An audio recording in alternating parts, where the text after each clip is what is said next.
dan akan ada konflik dan susah nak lakukan. Pembaziran akan timbul, pergeseran akan timbul, yang rugi rakyat, bukan orang lain. Itu saja yang saya bimbang. Mahkamah Tinggi Kuala Lumpur membenarkan permohonan Gereja Katolik untuk menggunakan perkataan Allah dalam majalah mingguan The Herald Weekly. Hakim Datuk Lau Bilal memutuskan bahawa setiap orang mempunyai hak di dalam perlembagaan untuk menggunakannya. Dalam pada itu, Datuk Seri Dr. Ahmad Zahid turut menggesa umat Islam supaya tidak terlibat dengan aktiviti di luar batasan perundangan dalam isu penggunaan kalimah Allah oleh akhbar mingguan Herald The Catholic Weekly. Beliau mengulas rancangan pihak tertentu untuk mengadakan protes besar-besaran Jumaat ini. Cucu bekas imam itu, Rashidi Ismail, 34 tahun, masih dicari polis sebagai membantu siasatan pembunuhan datuk, nenek, bapa dan adiknya di dua rumah di Kampung Batang Rokan, Kemencih semalam. Dia dipercayai melarikan diri selepas kejadian pembunuhan itu yang dipercayai berlaku pagi semalam. Suspek yang merupakan anak kepada salah seorang mangsa dan dikenali sebagai Rashidi Ismail, 34 tahun. Dalam kejadian tersebut, kesemua mayat ditemui terbaring berlumuran darah dengan penuh kesan tikaman dan tetakan pada tubuh di kediaman mereka. Suspek ketika itu menyuarakan keluhan untuk berhenti kerja atas alasan gaji yang diterima tidak berbaloi.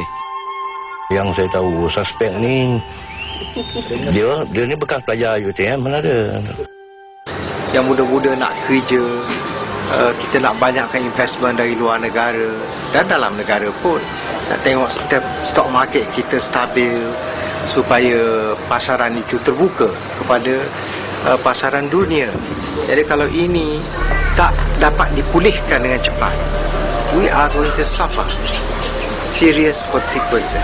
Saya guna perkataan serious consequences, dislocation dan sebagainya.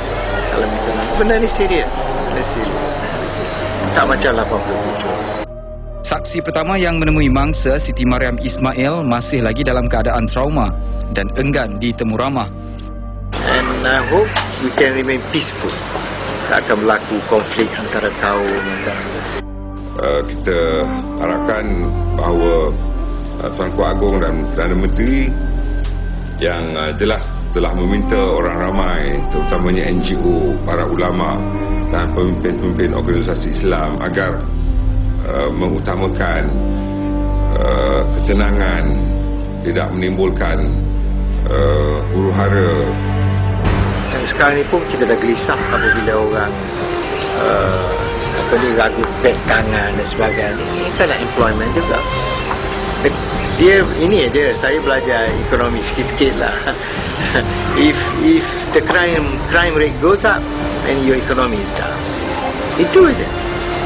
And sekarang ni kita tengok pasal normal saja, tapi dengan keadaan politik luar biasa, kadang boleh menjadi lebih mengunci. And we're afraid it may go beyond that. Go beyond that. Jadi itu yang kita bimbang. Banyak orang dapat keluar duit dah daripada Malaysia. Saya dengar cerita semalam di Kuala Lumpur, taking money out. Dan banyak orang pun memikir nak pindah duduk di negeri lain. It's serious. Ini bukan untuk setahun dua. They don't have faith.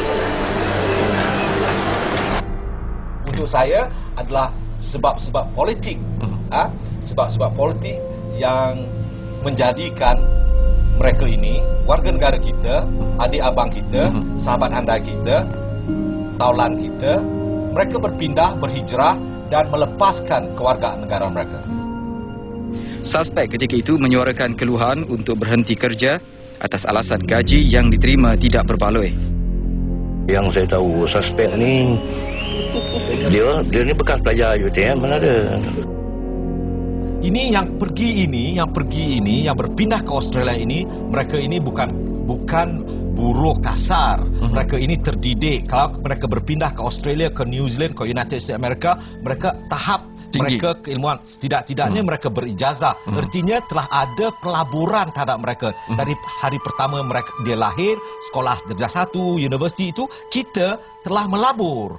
Tapi apabila hendak digunakan, apabila pelaburan itu hendak dituai, mereka berpindah. Inilah masalahnya, ini dari segi kerugian.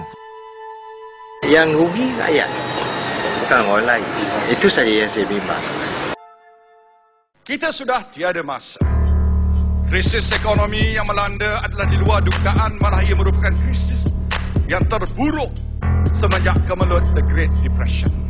Kita dijangkakan akan berhadapan dengan waktu yang sukar akibat kelembapan pertumbuhan ekonomi dunia atau kemelesetan melampau dalam jangka masa 2 tahun yang mendatang. Kegawatan ekonomi akan berakhir dalam sekelip mata. Betul tidak? Setuju? Setuju? Terima kasih.